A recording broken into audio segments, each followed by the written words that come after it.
Hello, everyone. Tonight we are stepping barefoot into a marsh so ancient, the frogs here remember stars you've never seen. They don't blink, they don't run, and some say they never die. You'll hear them before you see them like soft percussion under your skin, and when you finally notice the way their eyes reflect the constellations well, you probably won't survive. Not in the usual sense anyway. So before you get comfortable, take a moment to like the video and subscribe, but only if you really like what I do here. Let me know in the comments where you're listening from and what time it is for you. Now, turn off the lights, maybe turn on the fan for some soothing noise, and let's get started tonight. You shuffle along a slick trail of peat and crushed snail shells, the scent of wet roots blooming up through your nose like old incense. This place doesn't have a name anymore if it ever did, but to those who used to live here, it was the place where the stars go to drink. Not metaphorically. The belief was literal. When the sky grew full or unruly or even just bored, it sent its stars down to this flooded world to cool off inside frogs. You can't see the sky just now. The canopy is thick with fever vines, and the trees seem to lean inward like eavesdropping giants. But you hear the stars. Or rather, you hear the frogs, hundreds of them, chirping in pulse-like waves. It's not just noise. It's patterned as if someone arranged the tempo of the universe using frogs as instruments. And beneath your feet, the mud squishes with that too familiar suck that says, if you stand here too long, the marsh will remember your name. You crouch beside a rootless stump. Fireflies orbit you like lazy sparks. One lands on your cheek and doesn't move, tiny, warm, waiting. That's when you notice the reflection in the still water. Not of you, not even of the trees, but of the sky completely clear and glittering, as though the surface beneath your knees is not a puddle, but a window into space. You blink, the reflection remains. Stars, unmoving, one even twinkles. Here's a historical fact for your night terrors. In 9000 BCE, a now-vanished tribe carved what is believed to be a celestial calendar into frog-shaped stones near the Siltshell Flats. The patterns matched both local amphibian breeding cycles and stellar arrangements overhead, though historians still debate whether these alignments were intentional or just a coincidence born of staring too long at stars and frogs. You hear a splash, sharp, intentional. Something moved in the reeds behind you. Probably a frog. Hopefully. The locals said not to stare directly at them for too long.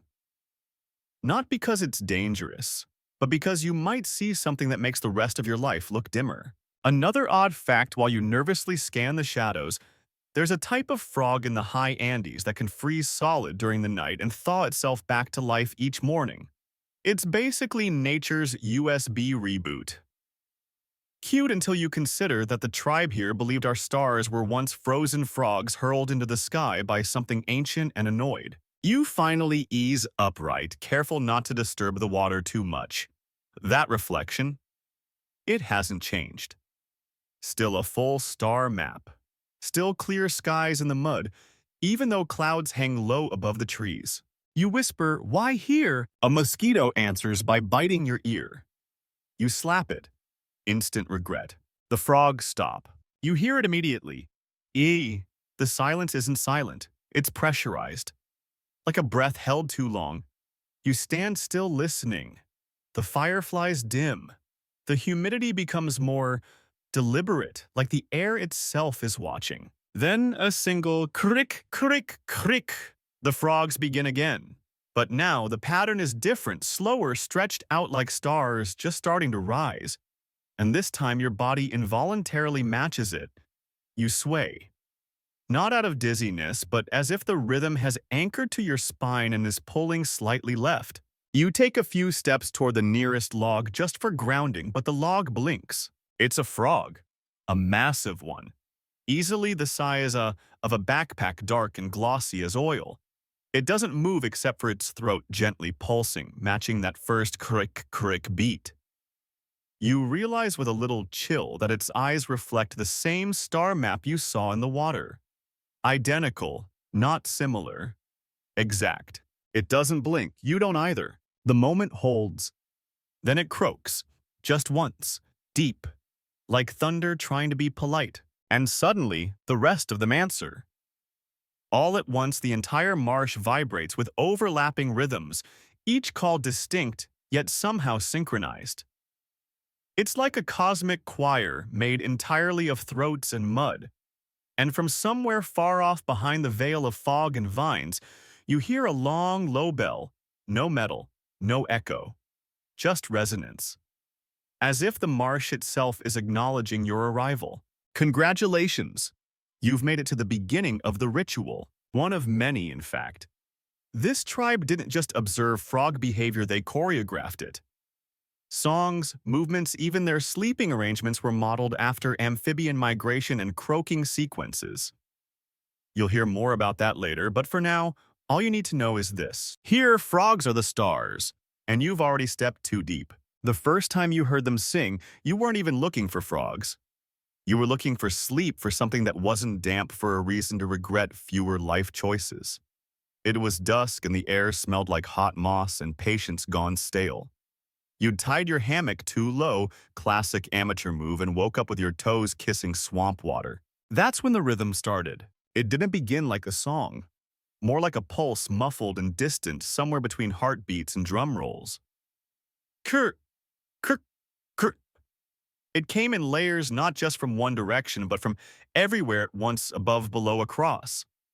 Some sounds were clicky, like bones knocking in approval. Others warbled up and down like a kid learning how to whistle. You stepped out barefoot because of course you did. Civilization was half a continent away. And anyway, what kind of person wears shoes to a frog choir? The path wasn't a path, just a series of squishy guesses between roots and puddles. You followed the sound the way someone follows music at a party they weren't invited to, half curious, half hoping nobody notices them. What you found wasn't a clearing exactly, more like an accident in the forest where light had fallen asleep. The reeds parted to reveal a low basin filled with shallow water and maybe a dozen small mounds, mud humps. Probably frog nests, possibly altars.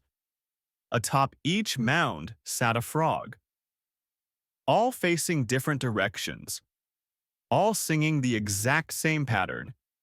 It was not just coordinated, it was mathematical. You stood there motionless as if the song had noticed you.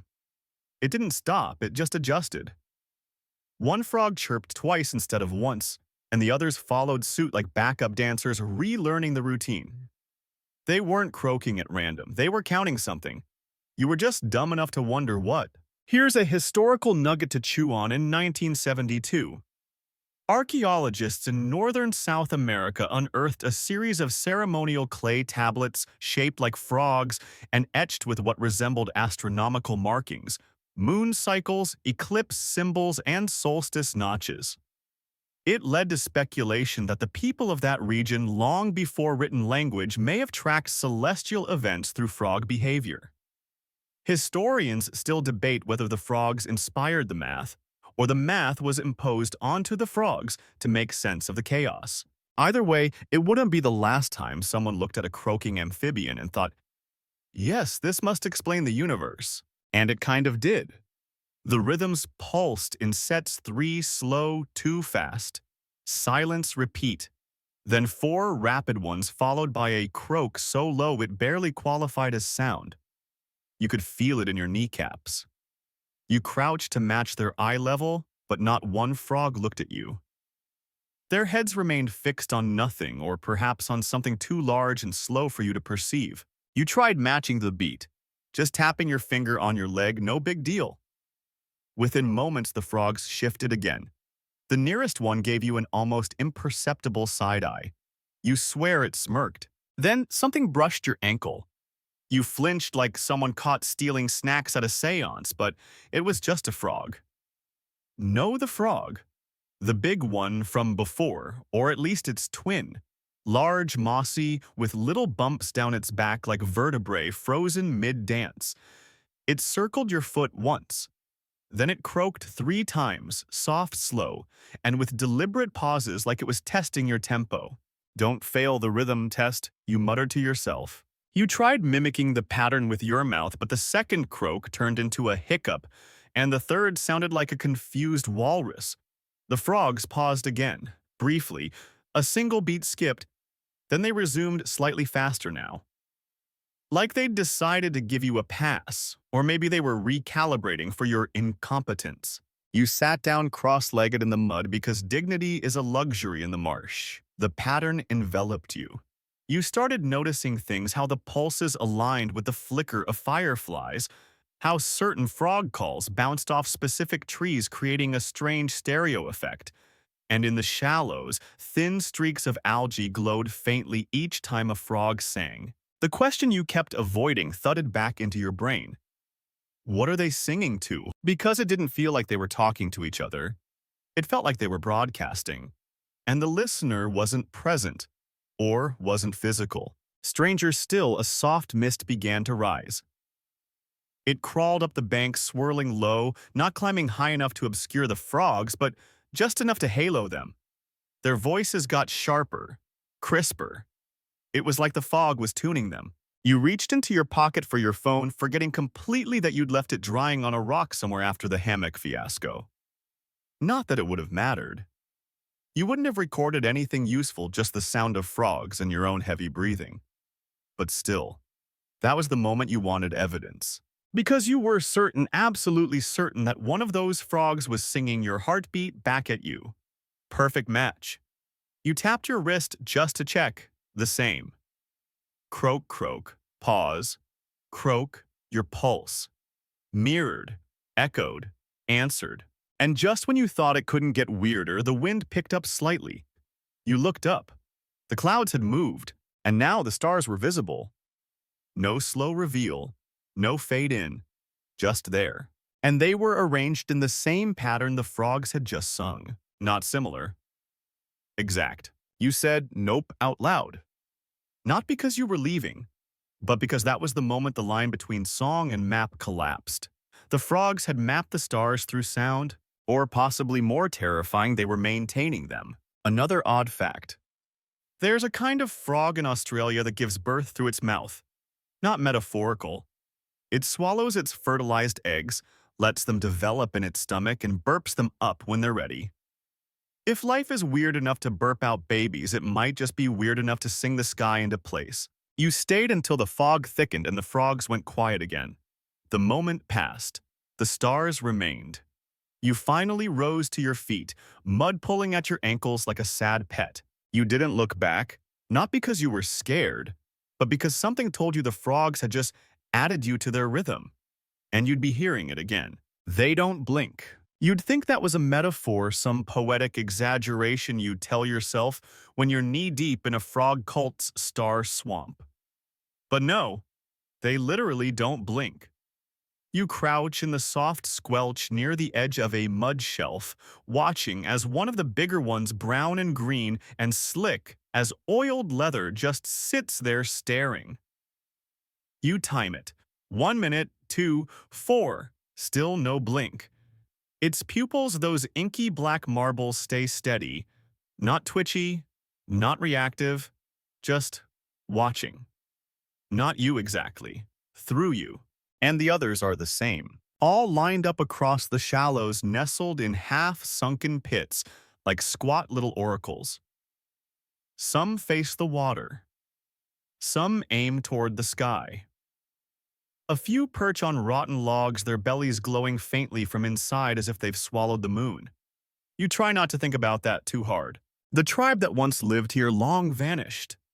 Long whispered about, believed these frogs anchored the sky. Each night their unblinking gaze locked in the proper positions of the constellations, and if too many frogs blinked at once, stars fell. Whole clusters ripped loose by careless lids. Historians still debate whether this was purely symbolic or if the tribe actually measured time and heavenly movement through frog-staring rituals. Personally, you'd bet your left boot if you hadn't already sacrificed it to the marsh that they weren't joking. You shift your weight, and the mud sighs beneath you, letting out a burp that smells like dead mint. The frogs don't react. Not a flinch, not a flutter. Even your mosquito swatting performance from earlier would have gotten more notice from a rock. Then one croaks. Short, barely audible, The others remain silent, but somehow you feel a tiny change, like a gear shifting. Behind the scenery, the stars overhead seem to respond. You look up. One star, just one twitches. Not a twinkle, not atmospheric shimmer, a twitch, like it moved. No one ever taught you how to process that. A fact for the skeptics. In certain East African cultures, frogs are thought to be messengers of weather and celestial beings. Not just signs messengers. A croaking chorus before rainfall was considered communication between the earth and whatever lives above it. Rain gods, spirits unclear. But frogs in many ancient belief systems weren't just background noise. They were the voice of the system itself. Still watching the sky, you sit back on your heels. Something about the moment feels like a ritual even though you've done nothing but stare at amphibians. The frogs remain motionless, and you realize they're not asleep. They're holding something. Holding the pattern, like breathing statues tuned to cosmic frequency. The quiet stretches. A dragonfly zips past your ear, nearly clipping your temple. Still not one frog so much as twitches. So you test something. You pick up a small flat stone about the size of a playing card and toss it into the water beside the nearest frog. Plip, ripples radiate. They touch its toes. Nothing happens, but then 3 croaks sharp and close. You whip around. Another frog behind you now has responded. 2 seconds later, a second frog croaks back, 2 short, 1 long. Then silence. You wait. In the sky, the same star that twitched before now disappears. Gone. Just off. Not a fade, not a cloud, just off like someone pulled the plug. You stare. Your mouth tries to form a word but gives up halfway. The frogs resume their silence, still unblinking, as if they've collectively agreed not to discuss what just happened. You mutter, okay, that was rude. Here's a totally unrelated odd fact just to shake things up. There's a species of glass frog in Central America whose internal organs are completely visible through its translucent skin. If it eats fireflies, its belly glows. If it breathes fast, you can see its lungs flutter. Now imagine an entire ancient tribe seeing something like that in a moonlit swamp and not assigning it cosmic significance. Good luck. You glance back down at the unblinking army. One of them shifts just slightly. Not a jump. A rotation. Its head tilts a few degrees, eyes still wide. You follow its gaze, and that's when you notice the circle. The frogs aren't randomly spaced. They're arranged in a wide, rough ring, and you're sitting dead center. You were invited, no summoned. You almost laugh. Not because it's funny, because your brain is actively trying to short-circuit this reality. You whisper, so what now? Nothing answers. Except one frog croaks again, this time louder, then a second, then 3 more in a pattern you now recognize the heartbeat rhythm. Croak, croak, croak, croak. Pause. They're testing your pulse again, and then it happens, the moment you didn't think could get weirder. One frog finally blinks, just one. Slow. A lid sliding over its glossy eye like a curtain drawn on a window to the cosmos. Immediately, the rest of them shift. Not blink shift. Tiny muscle adjustments barely perceptible but synchronized. It's like watching a choir inhale before a verse. And then, the stars change. 3 new ones appear right where the missing one had vanished. They flicker into place like nervous recruits reporting for duty. You look down at the blinking frog. It croaks. 1, 2, 3, pause. Then its eye reopens. All other frogs resume their motionlessness. You stand up slowly, shoes squelching. Your heart's going too fast now, the marsh can tell. You whisper, was that it? Are we good? A breeze moves through the trees. The frogs remain silent. The sky returns to its default twinkle. You back away just a little, enough to break the circle, enough to let the mud forget your weight. The frogs don't stop you, but you don't feel like you're leaving either. You feel dismissed. And for the first time in your life, being ignored by a frog feels like a kind of judgment. You stumble into the mud pit like someone who was definitely not supposed to find it. It's not hidden exactly. It just doesn't want to be noticed. That's the feeling anyway. You were following a bird call you'd never heard before, something between a whistle and a cough, when the ground dipped beneath your feet and the vines peeled away on their own. What you saw next. Not a temple, not a ruin, just a shallow basin shaped roughly like a frog. Let that sink in. A frog-shaped pit, wide mouth, hunched limbs, short snout outlined in cracked clay and moss. Its belly was filled with dark, still water, no reflection this time, and at the very bottom the stars were arranged. No, not stars. You crouch squinting. Shells, tiny, chalky snail shells, smooth pebbles, worn-down teeth. Bits of carved bone polished by hand and arranged in deliberate spirals, dots, and crescent chains that mimic the constellations overhead. You recognize Orion, sort of, at least what looks like it. But instead of a belt, there are 3 frog toes lined in a curve. The other patterns make less sense, but the symmetry is clear. Whoever did this didn't just sprinkle bones for fun. They mapped something. You sit at the edge, careful not to disturb the rim. The mud around it is soft, but strangely warm. From somewhere nearby, a frog lets out a single chirp like punctuation. Here's your history fix for the day. In the Neolithic layers of the Wadi al-Hitan marshes, researchers found ceremonial frog carvings alongside antler tools and celestial stone markers. The carvings weren't ornamental. They were placed at compass points.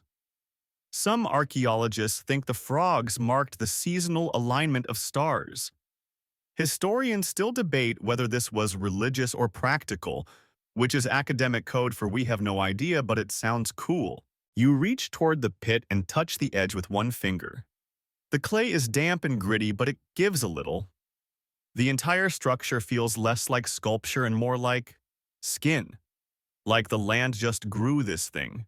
Then you hear it. A soft slurp, not from behind, from below. You yank your hand back like a kid caught stealing gum from a shrine. And then, oh look, your favorite pastime, something moves. Right at the center of the pit under the water, a ripple spirals outward, then another, and slowly, almost smugly, a frog floats to the surface. It's smaller than the others, but strange. Its skin is marbled with pale constellations, as though someone took a pin and mapped the sky directly onto its back. One leg drags slightly, and a feather sticks out from behind its head like an unasked-for crown. It doesn't croak. Instead, it paddles, once spins itself in a circle, and settles on a cluster of bones shaped like the moon. It blinks, only once. And in the sky above, a new star, small and red, flickers to life. Your spine buzzes like a tuning fork shoved into wet leaves. You say too loud, "That's not possible." And the frog paddles closer. You scoot back automatically, but not fast enough to stop your heel from dragging through the mud. It smears one of the bone spirals. Immediately, the frog stops. You freeze. All around you, the frogs in the distance begin croaking, but not in rhythm, in chaos. A messy, confused orchestra tuning its instruments mid-fire drill. Some sound like alarms, others are low, mournful. You scramble to your knees. The sky above you stutters. That's the word, stutters. A few stars flicker then vanish. The red one winks out last. You mutter an apology because you don't know what else to do.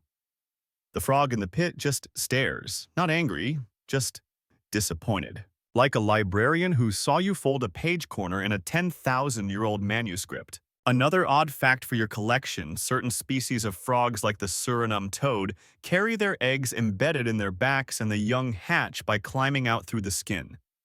So if your brain's still trying to assign normal biological logic to this place, maybe just stop. Nothing here plays by your rules.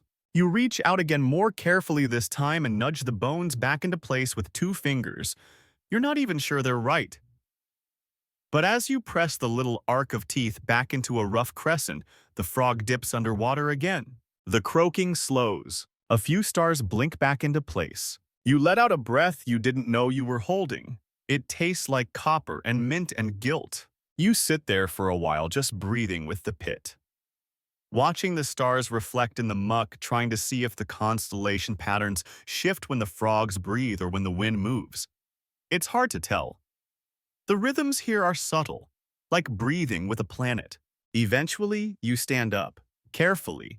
You trace the frog-shaped edge with your foot one last time. The moment feels paused, not finished, just waiting for the next sequence. You glance once more at the marbled frog, it hasn't resurfaced. But the stars, they feel closer, and your heartbeat hasn't matched the frog's for a while now. Which frankly should worry you more. She had tadpoles in her hair, not metaphorically, actual ones. Tiny wriggling translucent specks coiled into little gelatinous knots caught in the coils of her braids. They glistened when she turned her head as if the marsh itself had whispered secrets into her scalp, and they'd wriggled in to stay. She didn't speak at first, just watched you. Bare feet in the mud, legs coated in a layer of clay, so thin it might have been war paint, or maybe just the consequence of growing up in a place that didn't believe in towels. Her eyes were wide, unblinking, familiar. When she finally pointed, it wasn't a suggestion. It was an order. You followed, obviously. She led you through a corridor of reed grass and root arches, never saying a word. Her steps were precise, almost theatrical. When she moved through standing water, it didn't ripple. When she ducked under a hanging vine, the vine didn't swing back. You tried to keep quiet, but between the squelch of your boots and your occasional curses, mud-hidden roots, it's spontaneous yoga. You probably sounded like a bongo-playing goat crashing a ballet. Eventually, you arrived. It wasn't an altar in the traditional sense. No statues, no incense, no robed figures chanting about vibes. Just a flat, cracked slab of stone partially submerged in a marsh pool, shaped like a leaf, or a frog's tongue if you squinted. The girl stepped onto the stone. You followed hesitantly because of course you did. This was the kind of story you walked too far into without realizing it stopped being your choice. As soon as your feet hit the slab, the frogs appeared. From all directions, dozens, then hundreds. Popping up from beneath lily pads, crawling out of hollowed tree stumps, rising from water, as if their bodies had simply grown out of it. Every size, every color, green, brown, black, some glowing faintly, as if they'd been kissed by moonlight or something worse. They didn't croak. They jumped. All of them. Perfect sync. Thump! The stone under your feet trembled. Above you, the moon shifted behind clouds. They jumped again. Thump! The tremble again, stronger now. The girl stepped forward, raised one hand. No ceremony, no speech, just a gesture. She looked up. So did you.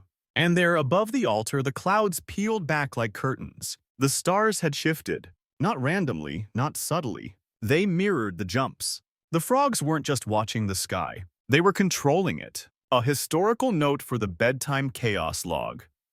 In multiple prehistoric settlements, lunar calendars have been found etched beside frog effigies.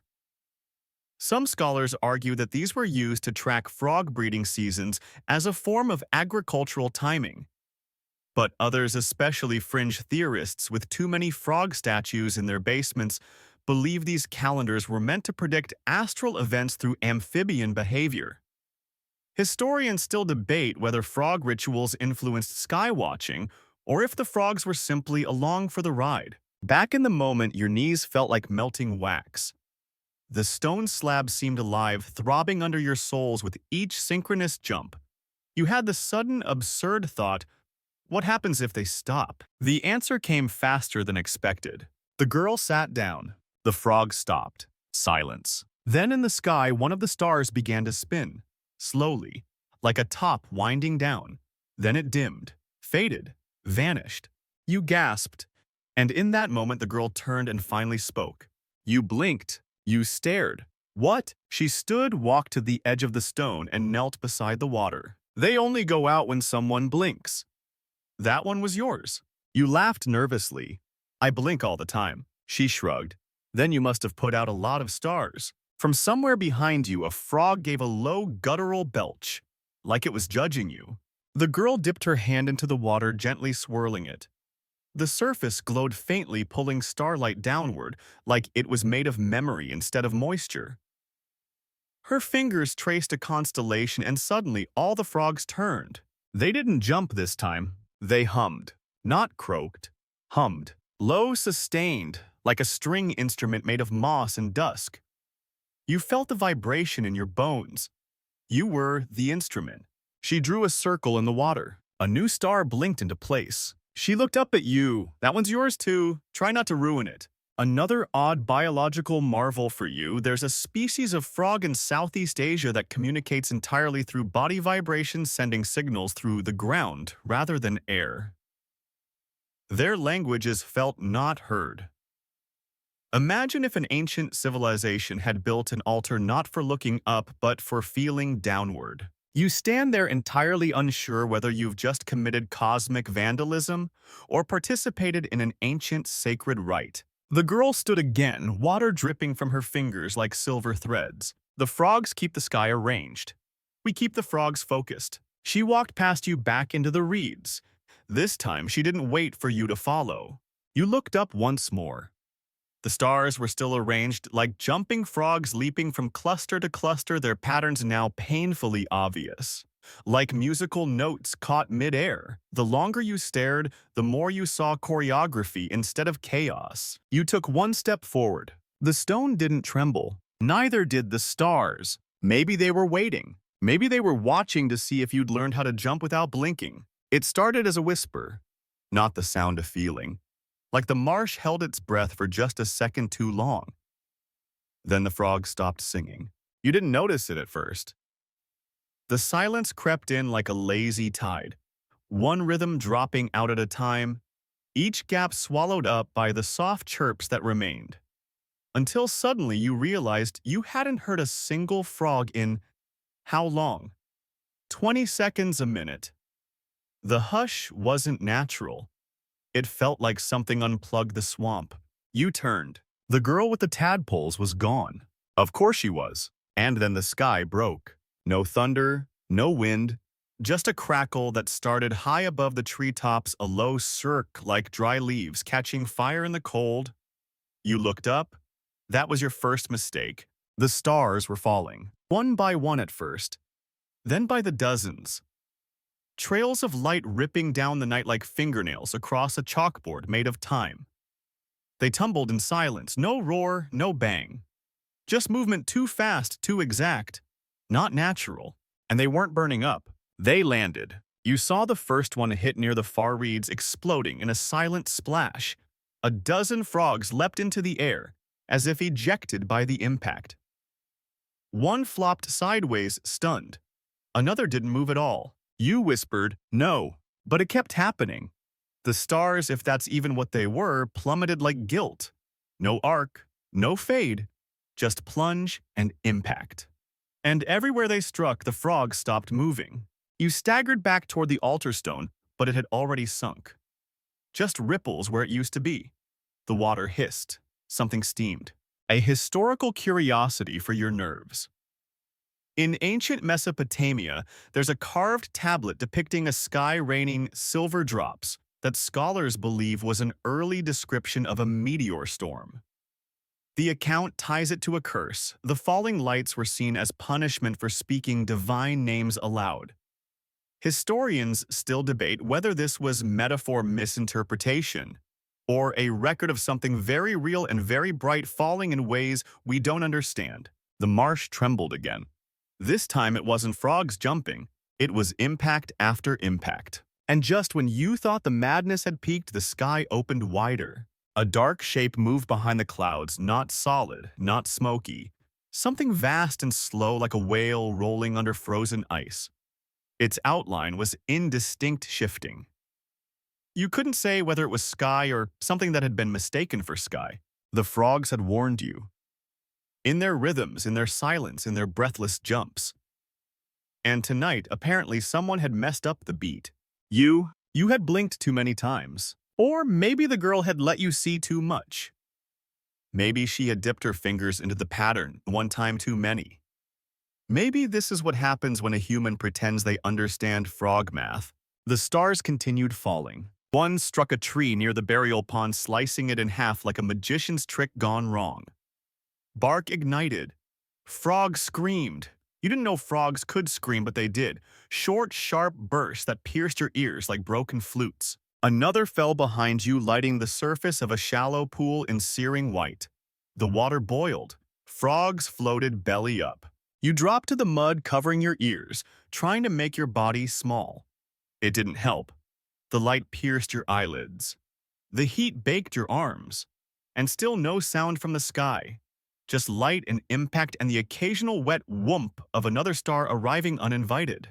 An odd fact to lighten the mood.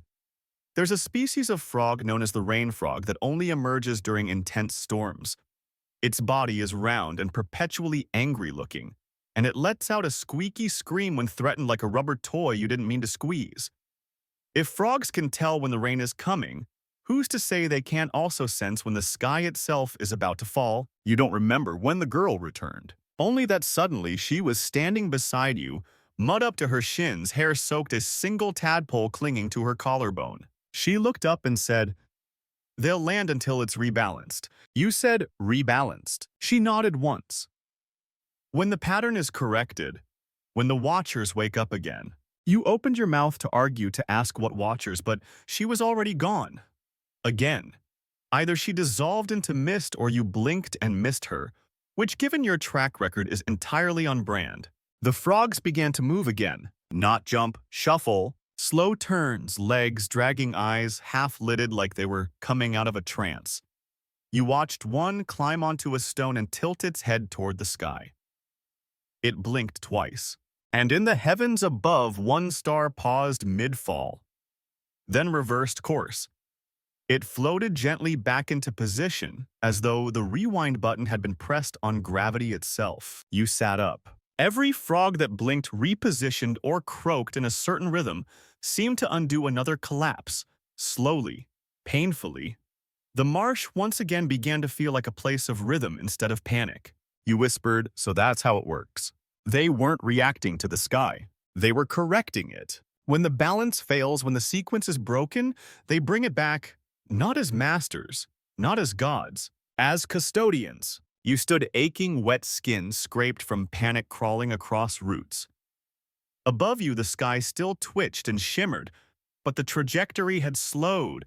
The falls had stopped. For now, the frogs were humming again, quiet, pulsing, like lullabies for the stars. You whispered, "I'll never blink again." One frog blinked at you, unimpressed. You notice it when the sun finally returns, not warm and golden, but bruised and sour, bleeding through the trees in streaks that look more like mistakes than dawn. No frog has a shadow. You blink, rub your eyes, check again.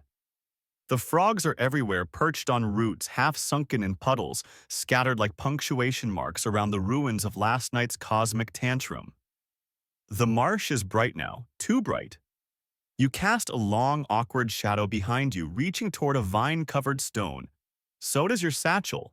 So do the trees. But not the frogs. You squat next to a fat one lounging on a sun-warmed rock. No movement, no blink, and not a single outline. Light passes around it like it's been given a celestial hall pass to ignore physics. You wave your hand through the space where its shadow should fall. Nothing. It stares at you. Not smug, just mildly inconvenienced. You try the next one. Same thing. Light hits their slick little backs, but the stone beneath remains evenly lit. It's like they refuse to interrupt the light, or the light refuses to acknowledge them. You mutter, "That's not normal," and the frog responds with a wet, indifferent brup. Here's your reality check. In ancient Amazonian tribes, frogs were often considered not animals, but echoes. Spirits that reappeared in multiple realms, never fully present in any one. Some believed they were born from stars that fell too softly to burn. Others claimed frogs never died, only faded until their echoes reassembled elsewhere. Historians still debate whether these myths were metaphors or fragments of a forgotten science. You touch the rock beneath one of the frogs. Solid, warm. It's sitting on something real, and yet no shadow. You look up. The clouds have arranged themselves in perfect rows. You blink again. Not rows, ripples. concentric rings spreading outward from a central point you can't see. The frogs are sitting at the center of each ripple, like targets or transmitters. The feeling creeps in slowly that maybe the shadowlessness is the cost of being real in too many dimensions at once. Maybe shadows are for creatures that only exist in this world. You back away slowly, gaze flicking from frog to frog. You start counting. 10, 20, 37. Then you spot another one tucked under a reed barely the size of your thumb. Still no shadow. Still perfectly still. Are you even here, you whisper? The frog doesn't answer, but from somewhere behind you, a woman's voice does. They only cast shadows when the stars are balanced. You spin around nearly falling. It's not the girl. It's someone older, wrapped in reed cloth, her face painted with a thin spiral that runs from her forehead to her chin. The paint shimmers faintly like it's made from crushed beetle shells and river memory. You say, "Where did you come from?" She shrugs. "Same place they did." She points to the frogs. You wait for more context. You do not get any. She steps around you slowly, reverently, like she's walking among royalty. The shadows only return when the world remembers its rhythm. Right now it's out of sync, so they remain outside it. You frown. So they're... what extra-dimensional? The woman looks amused. No, they're amphibians. You blink. She blinks back. Somewhere a frog makes a sound like it's trying not to laugh. You try again. But last night, those falling stars, was that because the rhythm was broken? She nods. Yes. Something skipped. Something was skipped over. You remember the girl's words. You blinked. You ask, "Is it me?" She doesn't answer. Instead, she kneels beside a frog, small, bright green, perfectly still, and begins to hum. Low, slow, like a lullaby for something older than sleep. The frog tilts its head. She presses her finger gently to its back. For the briefest moment, its shadow appears, and then it's gone. You exhale like you've been holding your breath for years. Another odd fact. Some frogs can literally see in color in the dark, not just shapes. Color. Their eyes process more light at night than a human brain would process through a microscope. If you were a people who watched frogs more than stars, you might reasonably decide they could see truth. You look around. All the frogs remain in place. No movement, no shadow, no sign that they ever acknowledged your presence. Except one frog, slightly off to the side. It casts a thin, barely there outline in the mud. It's not clear. It's like a memory of a shadow trying to return. You crouch beside it. It doesn't move. You match its posture. Try to breathe with it. You feel ridiculous. But slowly its throat begins to pulse. A soft croak escapes its lips. And in that moment, its shadow becomes clearer. You croak back. Because what else are you supposed to do? The frog's eye glints once. Behind you, the spiral-painted woman laughs, quiet but warm. You're listening, she says, finally. And the frogs, dozens of them, croak at once. Not in alarm. In welcome. You first see them near the lake the locals don't name. They call it the place the sky sank. Which in fairness isn't terribly reassuring when you're thirsty and trying to refill your canteen without attracting the attention of anything with claws, venom, or metaphysical grievances. The lake lies low-cupped like a palm in the surrounding marsh. Trees hang over it like mourners, thick with lichen and regret. No frogs call here during the day. No birds trill. Even the wind seems to hesitate before crossing the shoreline.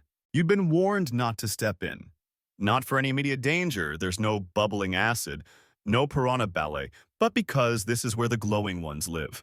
And sure enough, you see them, clustered along the rim of the lake, half-submerged heads barely above water like sentinels from another realm. These frogs glow, not bright, not neon, just a steady, soft bioluminescence, like the embers of old stars smuggled into amphibian skin. Their glow pulses in perfect rhythm, slow inhale, long exhale, like the lake is breathing through them. You edge closer. The water doesn't ripple. That's the first unsettling thing. The second is the grave markers. Wooden posts smooth from age, and water lean out of the mud like crooked teeth. Some are wrapped in decayed cloth. Others are decorated with braided vines, bone charms, or fragments of broken pottery. You see one with a tooth tied to it. Human. Another with a carved stone frog perched on top, moss growing from its eye sockets. Each grave has its own glowing frog. You stop walking. The frogs blink and sync, slowly once. Then one by one they begin to hum. The sound is different from the usual croaking chorus. It's lower, sadder, a kind of resonance that feels more like mourning than music. It vibrates the soles of your feet, your chest, somewhere behind your teeth. One frog glows brighter than the rest. Not by much, but enough that you can spot it across the lake like a candle someone forgot to blow out. It sits atop a flat stone flanked by two small bundles wrapped in woven grass. You take a step forward. A woman's voice behind you says, "That one guards the dreamers." You freeze. It's not the spiral-painted woman this time. It's someone new. Younger, maybe. Their face is covered in dark smudges of marsh ash, a necklace of frog bones strung around their neck like a question no one wants to answer. They dream under the lake, the voice continues, until the stars remember them. You want to ask who they are, but you already know? The graves, the guardians, the ones who were buried here, not just for death, but for placement. This lake isn't a cemetery. It's a waiting room, a fact to brighten your mood. Ancient Andean cultures believed that death was a journey of light.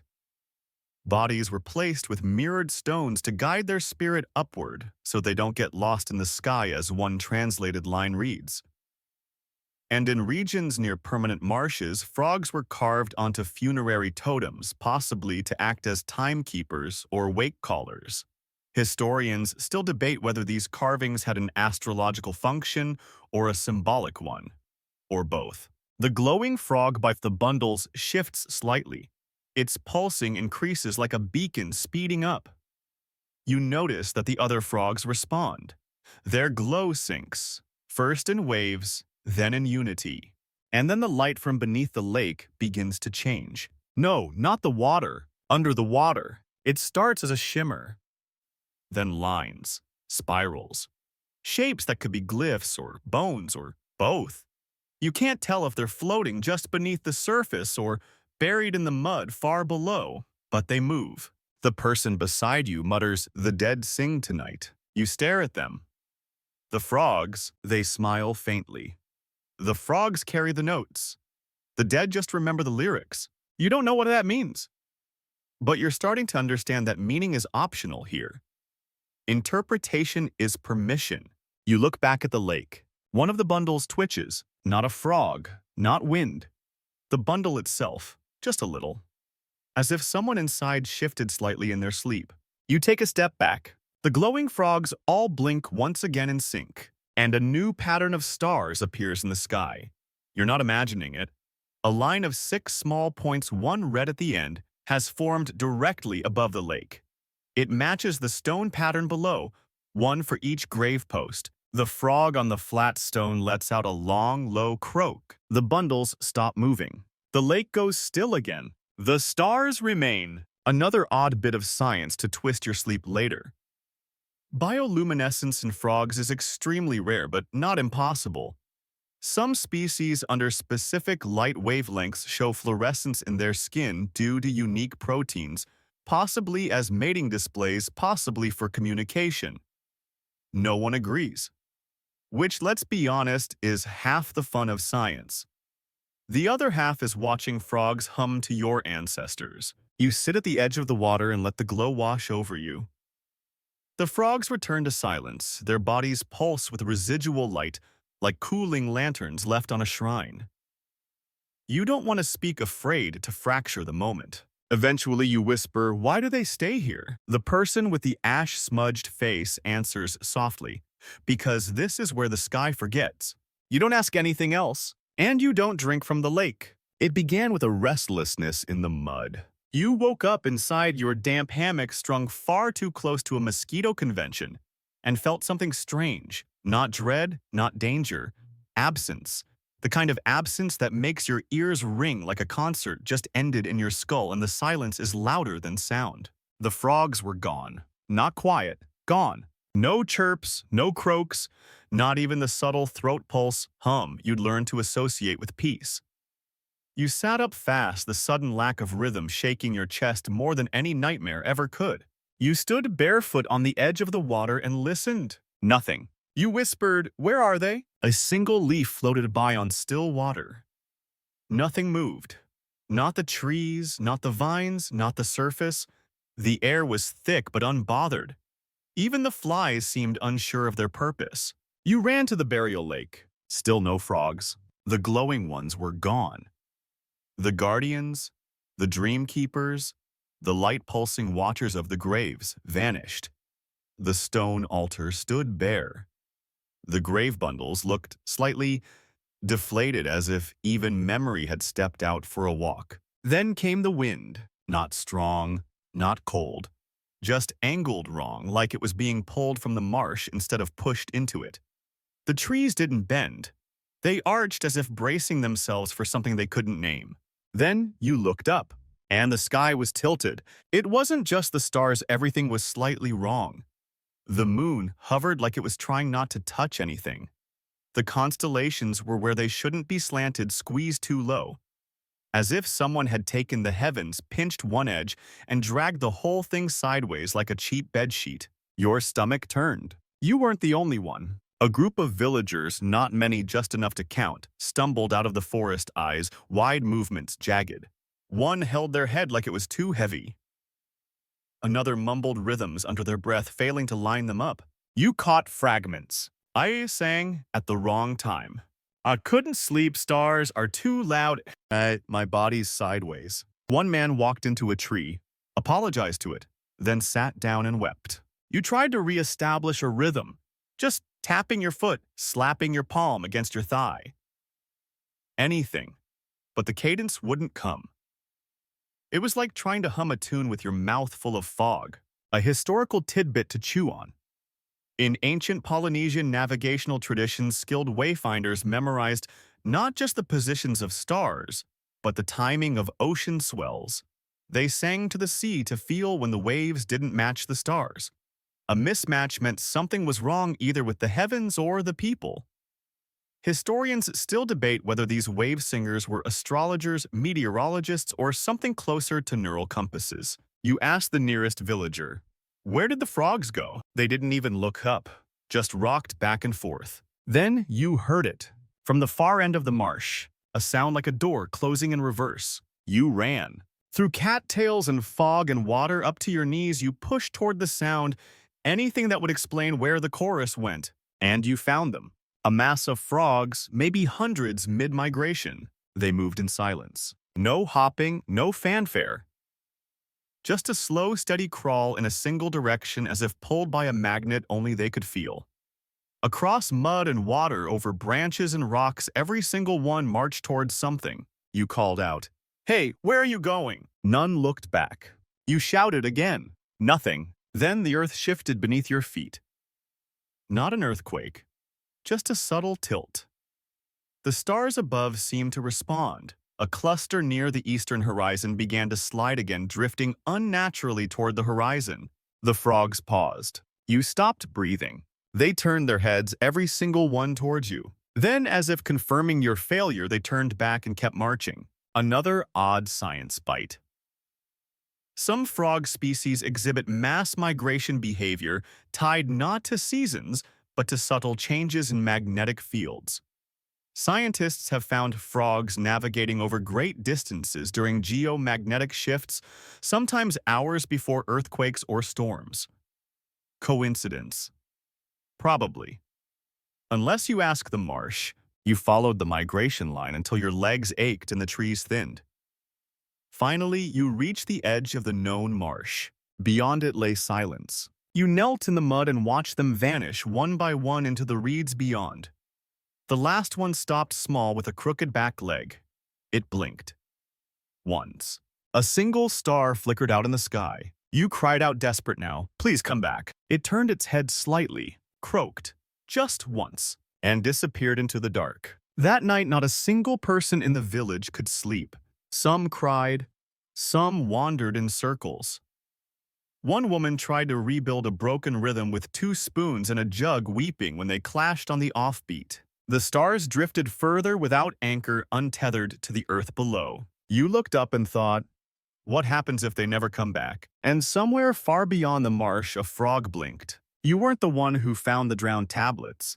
That honor, if you can call it that, belonged to a boy with a missing tooth and an unfortunate habit of putting his hands where they absolutely shouldn't go. He'd wandered off during the night migration like some people wander into traffic or ancient curses.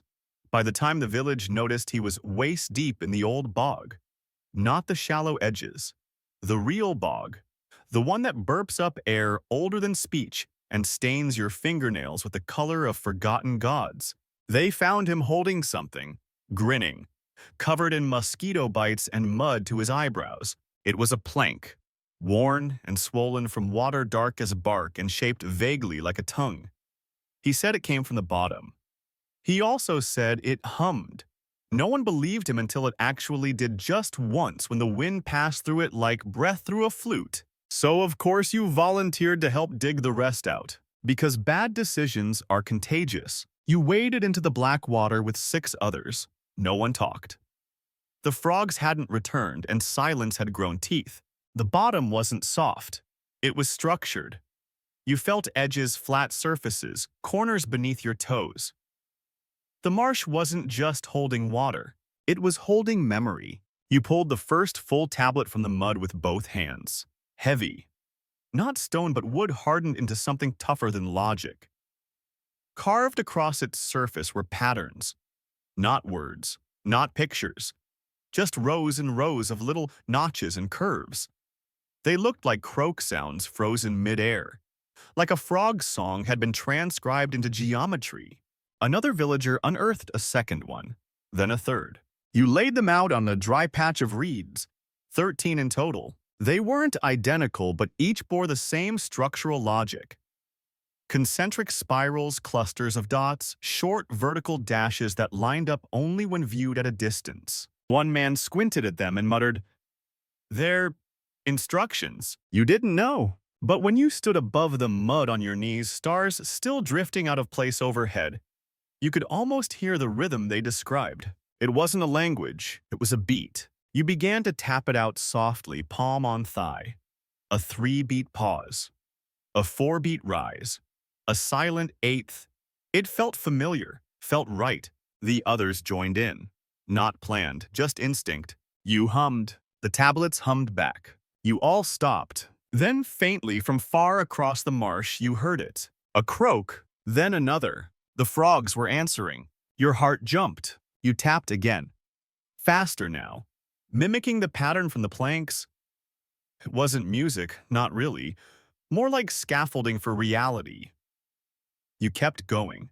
And then the stars stuttered. You saw it. A line of them hanging over the southern trees wobbled in place. Not a trick of the eye. A correction. The villagers looked up. You all held your breath. A low ripple spread across the surface of the bog. Another croak. Closer this time. They were coming back. A historical detour. In 1927, a set of wooden discs was uncovered from a prehistoric peat bog in northern Europe.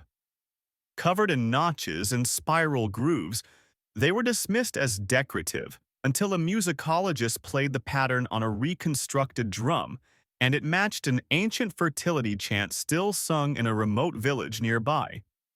Historians still debate whether the discs were early musical scores or simply elaborate cheese trays. Either way, the past can carry rhythm forward in ways no one expects. You returned to the tablets the next morning. Someone had built a perimeter of stones around them, half devotional, half protective. The frogs hadn't arrived en masse, but their hum was audible now, like distant engines revving underwater. You traced the spirals with your finger, following the arc inward, then back out. A kind of infinity. A loop that knew where it began but refused to end. In the corner of one plank, someone long ago had carved a single image. A frog mid-leap, its mouth open wide. From the mouth, a trail of tiny stars curved upward dot by dot. Not falling stars. Ascending. Another odd biological gem. Certain frogs possess what scientists call auditory mapping. They respond to vibrations from distances impossible to hear, consciously navigating toward their chorus by feeling where it is. In darkness, this effectively lets them see a location using sound. The people here must have known that, or learned it the long, wet way.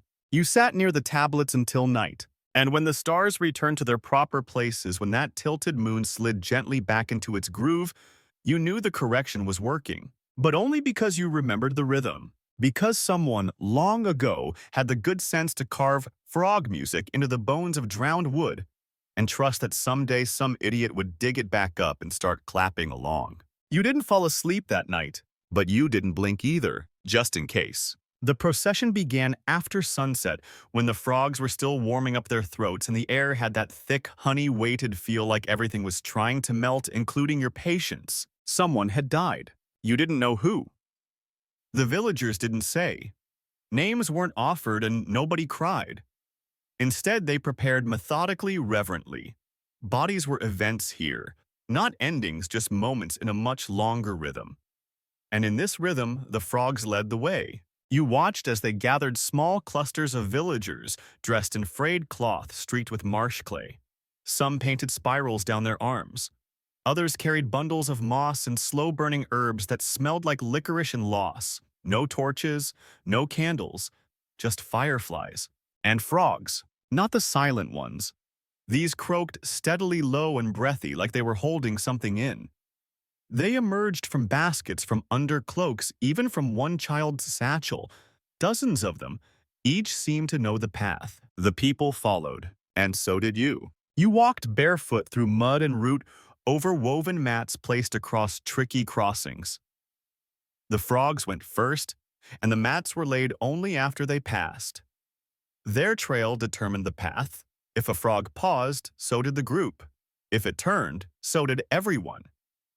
You stepped into the procession at the rear, unsure whether you belonged, and no one stopped you. But no one looked back either. Eventually, you reached the clearing. It wasn't marked on any map, not even the villagers' mental ones. It wasn't found. It was arrived at. A circle of stones perfect in diameter, each carved with a different pattern of shallow frog tracks, three-toed, four-toed, webbed, and unwebbed. The ground in the center was bare save for a single flat rock exactly the size of the one in the burial lake. The frogs fanned out and circled the rock. One by one they stopped. The body was brought forward, wrapped tightly in reeds and dark silk carried between two villagers who walked in perfect sync. It was placed gently on the rock. No one spoke. Then the frogs began. A single croak, then two, then a low unified hum that filled the clearing like steam from a slow-boiling pot. The sound didn't rise. It deepened like it was tunneling through the earth instead of climbing into the air. That's when you noticed the stars, not above, below, reflected in the frogs' eyes. Each one held a different pattern. You moved slowly, trying to see if any matched. None did. It was as if each frog carried its own constellation. One had a tight spiral, another a diagonal line with a curve at the end. One glowed faintly in the pupils. Another blinked out as you passed. You whispered, "Each frog is a map." A woman beside you said, "Each is a key." You turned. Spiral face. She was back, holding a bowl of water perfectly still. "What are they unlocking?" you asked. She gestured toward the body. "Home." The frog's croaking changed. Now the rhythm was unmistakable. 3 pause, 1 pause, 3. Over and over. It was the rhythm from the drowned tablets, the same cadence that had restored the stars. They were singing the soul into position. Here's your history hit. In multiple Bronze Age burial sites, frogs are found in graves not as food, not as pests. Deliberately placed. One dig in southern France uncovered a skeleton with frogs arranged symmetrically around the chest cavity. Theories range from fertility symbols to guides for the soul's journey. Historians still debate whether they were meant to ward off evil or guide the dead back into the cosmic arrangement. You felt the pressure build, not in your ears in the world, like everything had slowed to listen. Even the wind paused, and then the dead croaked back. No, really. The wrapped body let out a deep, low vibration like a subwoofer, hidden beneath layers of silk and myth. It wasn't a voice, more like a receipt. Proof of passage. It only lasted a moment. Then silence. Then stars. Not above. All around. They bloomed like embers in the mist, hovering dots of light slowly circling the rock. You reached out to touch one, but your hand passed through it. The villagers did not move. The frogs, now silent, sat still with eyes closed. A new star winked into place overhead. Another odd fact. There's a prehistoric cave in Bulgaria where overlapping petroglyphs of frogs and stars are etched into the ceiling. The drawings are layered in a way that suggests movement frogs leaping through star fields. The theory: early humans didn't just map the sky above. They believed creatures from the earth entered it. Frogs weren't animals, they were projectiles. In the clearing, the villagers began to leave. Slowly, no rush, no conversation. The body remained. So did the frogs. You asked the spiral woman, "Will they stay all night?" She nodded. Until the new map holds. You stood alone for a while, watching the stars in the mist fade. Eventually, the frogs began to hum again. Not loudly, just enough to remind the stars where they belonged. And you realized this wasn't a ritual for the dead. It was for the living, to remind you that when someone leaves, the pattern must adjust. The sky doesn't break, it rearranges. It found you near the edge of the sleeping marsh. The sun was low, spilling lazy amber across the water like syrup, and the frogs were quiet. Not in mourning this time, but in expectation.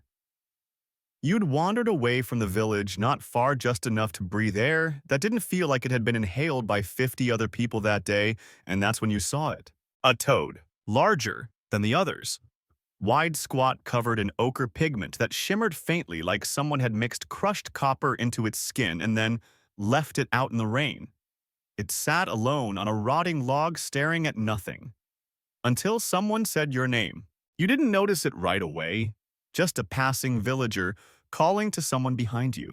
But the toad moved, only once. A small hop forward, you paused. Did you just move because of me? The toad stared. A moment later, another voice, someone in the distance, mentioning your name again. This time with urgency, something about where did they go? The toad hopped again. You crouched slowly, knees cracking, arms balanced. Another villager called out your name. The toad leapt, not far. Just enough to make it obvious. Toward you, toward your shadow. You sat down, legs folded under you. The toad stopped 3 feet away. It didn't croak. It didn't blink. It just stared. You whispered, "What are you?" Here's a piece of fun prehistoric trivia. In several scattered myth systems from pre-agricultural societies, toads were seen as namekeepers, spirits that held fragments of identity. In some marshland graves, small clay toads were placed inside skulls. Historians still debate whether they were meant to protect names from being forgotten or to trap them so they couldn't escape. The toad edged forward again. You didn't run. You should have probably, but you didn't. Then something stranger happened. A second person behind you said your name again. The toad opened its mouth. Not wide, not violently, just a gentle opening like a sigh escaping. And from inside, not a sound but a flicker. A glint, like a distant star reflecting off something slick. You froze. It wasn't threatening, it were recognizing. That toad knew your name, and that meant it had heard you before. Maybe more than that. You whispered, "Say it." It didn't, but it leapt again. Close enough now that you could see tiny ridges along its brow, etchings maybe, natural markings, or carved. And from behind you, the villagers stopped speaking. No one said your name again. Not once. The air changed. You weren't alone, but no one would name you now. You reached out, slowly. The toad backed away, deliberately, like it had made its point, then turned and waited. You stood, and it leapt forward again. It was leading you. Another odd biological tangent. There's a species of desert toad that stays dormant underground for years, emerging only after precise rainfall patterns reoccur. Their internal clocks are so accurate, it's like they're listening to vibrations the rest of us can't detect. Some believe they don't just measure time, they measure return.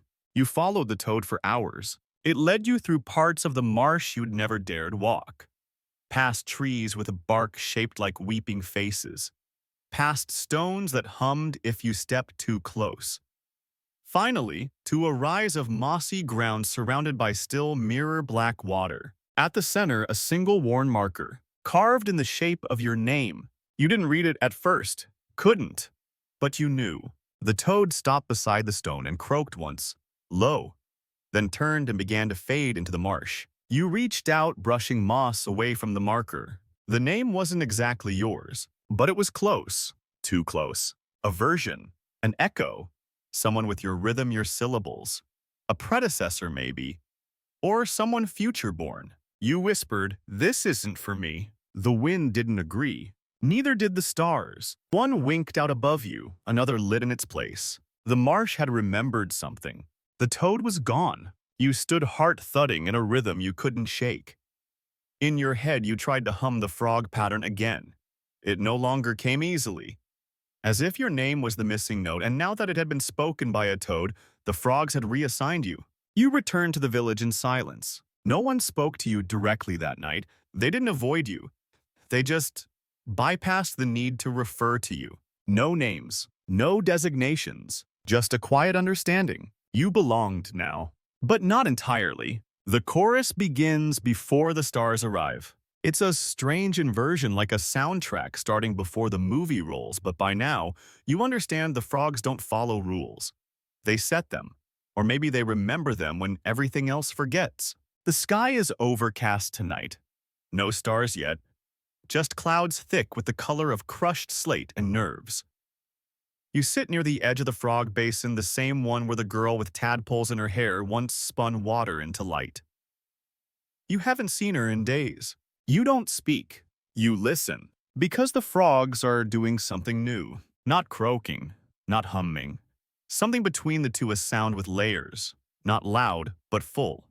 Like throat singing, wrapped in moss. If you sit close enough to feel it in your chest, it almost sounds like someone whispering just beneath your hearing range. You try to mimic it under your breath. Your chest rattles slightly. A nearby frog turns its head toward you. You freeze. It croaks. Just once. Then resumes its song. The pattern is familiar now. A looping rhythm like heartbeat wrapped in music. But this time it's more intricate. And you realize each frog has its own note. You can hear it now. You lean closer, focusing on just one, the little round one perched on a waterlogged branch. Its croak is sharp-clipped like a small bell with a chip. Next to it, a broader frog hums low and slow like breath against a drum. Further off, another chirps high and fast, almost playful. You stand startled. The pattern hasn't been repeating at all. It's been building. Layer by layer, the frogs are stacking their notes. A symphony made of throats. A cosmic arrangement that only works if every voice, every frog is exactly where it should be. You whisper, "Each frog is a star." The voice beside you answers, "And each star is a voice." You jump. Spiral face. She appears without effort now, like fog or consequences. Tonight, her arms are painted with lines, vertical ones, almost like sheet music, except they're smudged imperfect, like memories rather than notes. They sing the sky, she says, one throat per light. You ask, what happens if one stops singing? She doesn't answer. Instead, she sits cross-legged beside the basin and begins to hum, matching the frogs, but not echoing them, complementing them as if adding a new instrument to the mix. And suddenly the clouds thin. One star, then another, and another, all appearing in perfect time with a new layer of frog song you hadn't even noticed until now. You sit legs folded, palms on your knees. You close your eyes, and you feel it. Each frog croaks on its own breath. But together they form constellations of sound, pulses that arrange light rhythm that governs orbits. This isn't a legend. It isn't even metaphor. The frogs are the infrastructure. Each one carries one note. Each note carries one star. It's how the sky is held together. Here's a historical note for your notebook.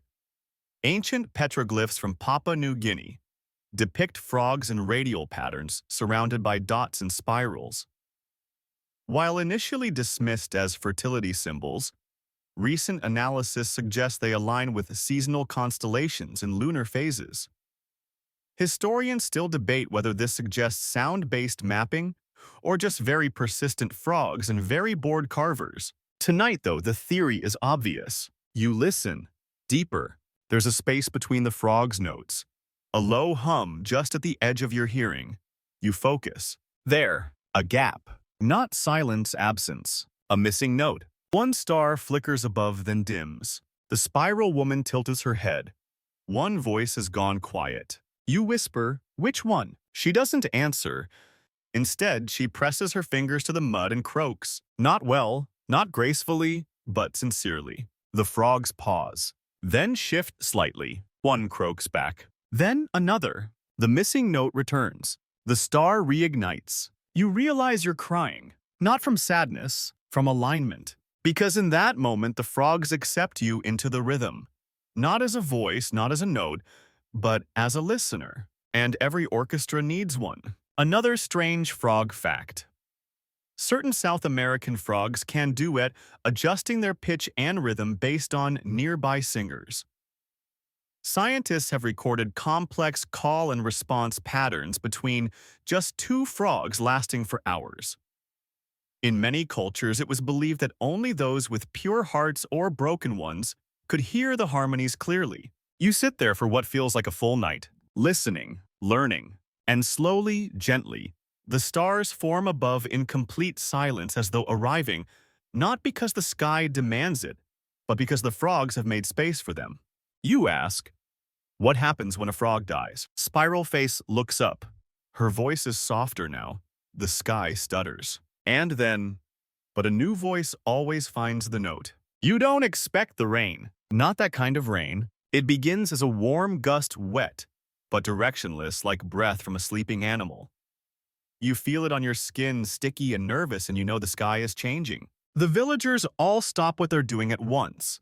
No alarm, just a collective breath held mid-sentence. Then the first frog falls. Not leaps, falls. From above. It lands with a soft whoop in a patch of reeds, stunned but alive. You stare at it. It stares back, vaguely embarrassed. Before you can move, another drops to your left. Then two more. Then a dozen. The sky opens, and it rains frogs. They plummet from the clouds like water balloons filled with prophecy. Some bounce. Some land in squelchy dignity.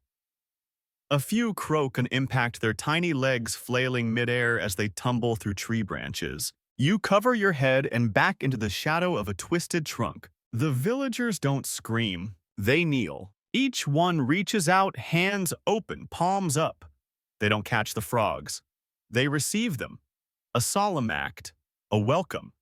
Like greeting messengers who traveled the long way down. You watch a man bow his head as a slick green frog lands on his shoulder. The frog blinks twice. The man hums, just once, a low, steady note. And the frog hums back. Another lands beside you. Then another. And another. They don't appear frightened, just confused. Their skin glistens as though the fall hasn't fazed them. Some croak. Most simply sit, blinking rainwater and instinct. You whisper, where did they come from? A child answers from the place above the pattern. You blink at her. The what now? She smiles. One front tooth missing, hair matted with leaves. Where the frogs go when they're done watching. You look up. The clouds are thick, nearly opaque, but through a momentary tear in the overcast, you glimpse a shape. Something moving behind the clouds. Not a ship, not an animal. A mass. A ripple in the sky itself. You're about to ask what it is when a bolt of soft blue light flickers across the clouds, silent and organic like lightning decided to hum instead of crack. Another frog falls near your foot, lands upright, and gives you a croak of casual apology. The villagers begin to sing, not words, tones, vibrations. They match the frog's hums with staggering precision. You try to hum along. A frog on your knee watches you unimpressed. And then slowly, the frogs start organizing. They don't migrate this time. They gather into circles, lines, geometries. You see a ring form in the central square of the village. Inside it, 5 frogs leap in sequence, left, right, forward, back, pause. The clouds shudder. The stars rearrange themselves above as if dragged by invisible strings pulled from amphibian choreography. One star flickers red, then splits. 2 stars now. You whisper, they're rebalancing. A villager nearby nods. The sky cracked. The frogs remembered how to fix it. Another historical hiccup to file away. In parts of India and Japan, there are ancient records of frog rains. Real ones documented and sometimes explained by modern science as the result of waterspouts. But in folklore, these events always coincide with disruption wars, solar eclipses, lost festivals. Historians still debate whether people tied frogs to disaster or to repair. You step into the edge of the nearest circle. The frogs don't flinch. You kneel slowly, aligning yourself with their movement. A young one, barely bigger than your thumb, leaps onto your hand. It pulses. 1 beat. 2. You match its rhythm, thumping softly against your own chest. The frog croaks. The sky stills. The rain slows. And above you, the clouds ripple once more like curtains stirred by breath. Then still, dozens of frogs sit quiet now, pulsing in slow synchrony. Some begin to glow. Not the old bioluminescence. Something new. Something deeper. Their throats shine with soft, pulsing light, like echoes of the stars they returned from. You ask no questions. You already know. Each frog carries the voice of a star. Each croak is a restoration. Each leap is a correction in the broken tempo of the universe. And when the sky forgets itself, when it stumbles, when it falls, the frogs return. Not to warn us, but to show us how to put things back together. Another strange frog phenomenon to consider while you fail to sleep later. The wood frog of Alaska can freeze solid, stop its heart and thaw months later with no memory of death. Imagine that. Imagine something designed to pause time until the world gets better. The villagers sing one final note. The frogs blink once. And just like that, the rain stops. You sit there surrounded by quiet stars in amphibian form and wait for them to speak. It's the final night, though no one says so aloud. There are no words for endings here, only the shift in breath, the way reeds lean a little differently, how the frogs begin to arrange themselves with a kind of calm that makes you uneasy. You feel it before you see it, a vibration not through your feet, but through your bones, like the marshes whispering from the inside out. The villagers are quiet. They do not gather. They simply sit scattered around the pools and clearings waiting. No ceremony, no chant, just patience. And then there it is. The leap. You barely catch it. A frog, small, delicate, pale as moon water, springing straight into the air. No splash, no return. You blink, then curse yourself for blinking. Another one leaps. Then another. Not chaotic, sequential. Like notes in a song that was always meant to end on silence. You sit back, spine pressed against a fallen log, and you watch. The frogs do not croak. Not tonight. Their bodies pulse with light, but they make no sound. They leap, one by one.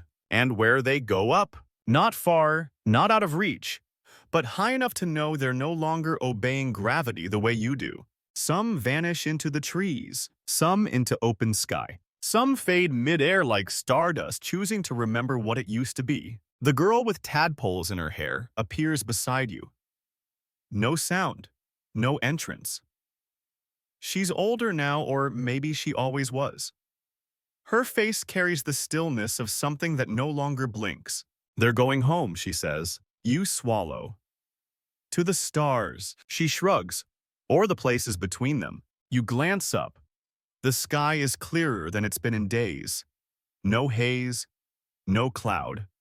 The stars have arranged themselves again, precise, beautiful, unbothered. But something is missing. You realize it's the frogs. The sound of them, the hum, the pulse, gone. Your chest aches in the absence. Another quiet truth in early Babylonian astronomy: stars that disappeared for seasons were called the sleeping ones. Some believed they were creatures returning to the underworld for rest. Others said they leapt back to the heavens once they'd remembered their purpose. Historians still debate if the stars were being observed, or if they were watching back. A frog lands gently beside your foot. One of the glowing ones. It turns, stares at you. You don't blink. It doesn't either. Then it leaps straight into the sky. No ripple, no sound, just motion and then light. You lie down on your back and watch the stars shift ever so slightly. One moves to the left. Another grows a little brighter. The sky is adjusting, realigning. Because the frogs carried it. Because they always do. You feel the ground beneath you soft, damp, familiar. But you don't feel pulled down anymore. You feel held. The girl sits beside you. Will they come back, you ask? Only when we forget again. You close your eyes, not in sleep, in trust. And in that darkness behind your lids, you see them, tiny silhouettes leaping upward, silent arcs of stardust legs stretched in slow motion like punctuation marks between worlds. You smile, because now you understand. They were never trying to escape. They were just trying to remind the sky how to sing. So now you know. The frogs weren't just background noise, weren't just the squishy little marsh dwellers we pretend not to notice. They were something older, custodians of rhythm pattern memory. Each croak a note in a cosmic score, each leap a recalibration of the stars above. You walked with them, sang with them, blundered through their rituals, their silences, their strange amphibian logic. You watched them fall from the sky, realign constellations, and carry the names of the dead. You saw how they vanished when the rhythm broke and how the stars faltered in their absence. You heard what happens when one frog stops singing and what happens when a new one joins the chorus. You learned how memory lives in mud, in spirals, and drowned wooden tablets that hum when tapped in time. You learned that sometimes silence is a warning, that the sky itself can go crooked, that the world is a fragile thing, held up by rhythms we forget until something small and wet and blinking reminds us how to breathe again. And in the end, when the sky had remembered itself, the frogs leapt home, not in flocks, not in fanfare, but one by one, silent, graceful, glowing. The stars now sit in their proper places, because someone sang them there, because a tribe listened, because a stranger didn't blink. So rest easy. The sky is steady tonight. If you hear a frog outside your window, don't shoo it away. It's just checking that the rhythm still holds.